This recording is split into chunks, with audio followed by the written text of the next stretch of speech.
Right, Hodgie, we just had some fun in the dodging cars. Well, I didn't have any fun. More of an outside sort of player myself. I did notice that. I Yeah. noticed that you didn't want any hard ball. There was no contested footy. Yeah. It was sitting around the outside, a little bit like Isaac Smith, out on the outside. I want to play bruise-free footy for the most part. You drove bruise-free.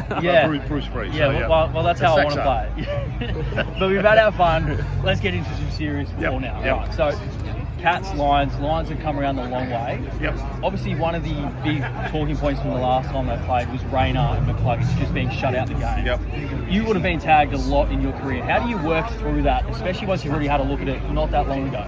Yeah, I think one of the main things that the teams that have lost in the first qualifying I think they've met in the grand final. 4 of those teams that lost have won the grand final. So history shows us on the Lions side. As far as going the long way round, they played 4 finals last year. It didn't seem to affect them. They played their best footy on grand final day. Hardest thing is they're coming up against the Cats, who their health is unreal. The football they're playing is elite. And as we said, the Lions are banged up. Positive for the Lions is they know what's coming at them. Mullen's going to go to McCluggage, and what he did, he tried to beat him in a 1v1 style of football. And we know that O'Connor and Rayner's going to be, there's going to be some wrestling going on. The umpires won't be paying those free kicks. So it's going to be a great battle, it's going to be a physical battle. And unlike you in there, it's going to be some pretty contested footy.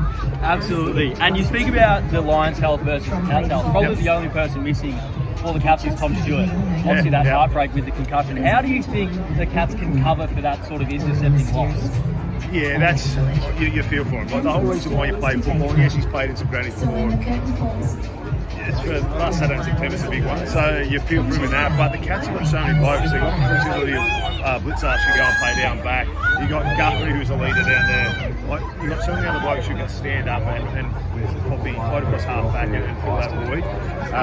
And Cats are so balanced. Like you look across their whole team, they're a selfless team. They've done everything right so far. Absolutely. And then final one, I would see the Cats' biggest strength is their forward half turnovers. Their ability to just dominate, lock the ball in their half. But we see one of Brisbane's biggest strengths is probably their transition game from the half-back line, and they're almost risky kicks. Like we see some of the kicks that Zane Zorko pulls off. Yep. If you're a Lions fan, which you probably are, how do you balance that risk versus buying into exactly what the Cats want you to do? It's a risk versus reward. Like you saw Zorko turned over a couple against Australia, but he came off, he settled himself down, and his kick selection was a bit better in that second half.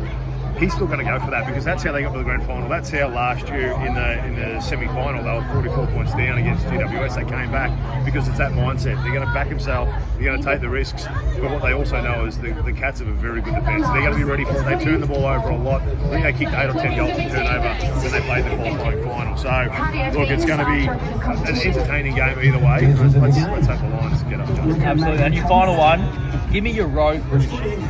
Something that not many people are talking about. Just a road prediction. Maybe it's a moment, a Norm Smith, a result, something a little bit out there. Logan Morris in his second year to kick 6 goals. That's a big one. Thank you very much. Appreciate it. Enjoy the week. Thanks, man. Go get some money.